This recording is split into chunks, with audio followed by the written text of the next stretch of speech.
রুমিন মাছের জন্য তার কালার এবং সুস্থ রাখতে তাকে লাইভ ফুড দিতে হয়। আজ আমি এই লাইভ ফুড দিয়েছি আমার যতগুলো গোল্ডফিশ ছিল মোটামুটি সবগুলোকেই।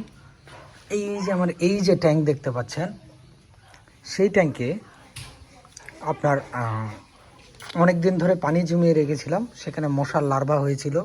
আমি যদি লার্ভাগুলো একটু আপনাদেরকে দেখাই, এই যে লার্ভা হয়েছে, তার ভিতরে আমি এই যে মাছগুলোকে ছেড়ে দিয়েছি।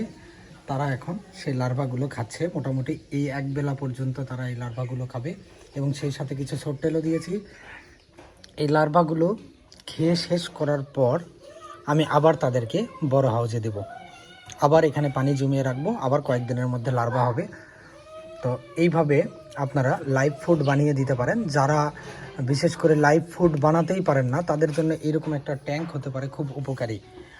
আর মনে রাখবেন, এটাতে সতর্ক থাকার জরুরি, সেটা হচ্ছে যে লার্ভাগুলো ফুটে যেন মশাতে পরিণত না হয়, কারণ মশাতে পরিণত হলে আপনার বাড়িতে মশার পরিমাণ বেড়ে যাবে। খুব সতর্কভাবে করবেন, যাতে করে সামান্য পরিমাণে লার্ভা হতেই সেগুলোকে আপনি মাছ ছেড়ে খাওয়াতে পারেন। খাওয়ানো শেষ হয়ে গেলে আবার মাছগুলোকে অন্য ট্যাঙ্কে সরিয়ে দেবেন। আর এছাড়াও লাইভ ফুড কিনতে পাওয়া যায়, সেগুলো আপনারা ব্যবহার করতে পারেন।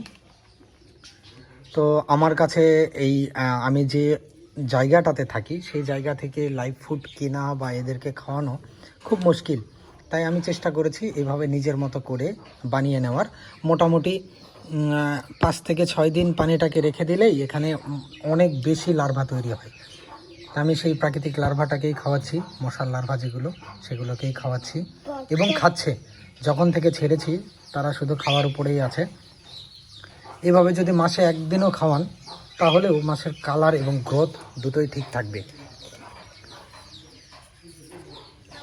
এটুকুই দেখানোর ছিল আজকে, আর বেশি কিছু দেখাবো না, জাস্ট এটুকুই। তো আমি চেষ্টা করলাম আমায় যতটুকু ইউজ করি, যতটুকু ভাবে, সবগুলি আপনাদের সাথে শেয়ার করার। আজকেও করলাম। আশা করি আপনাদের উপকার হবে ভিডিওটি। ভালো লাগলে অবশ্যই লাইক, কমেন্ট এবং শেয়ার করবেন। আর যারা এখনও সাবস্ক্রাইব করেননি, অবশ্যই সাবস্ক্রাইব করে আমাকে উৎসাহিত করবেন। আজকের মতো বিদায় নিচ্ছি। আল্লাহ হাফেজ।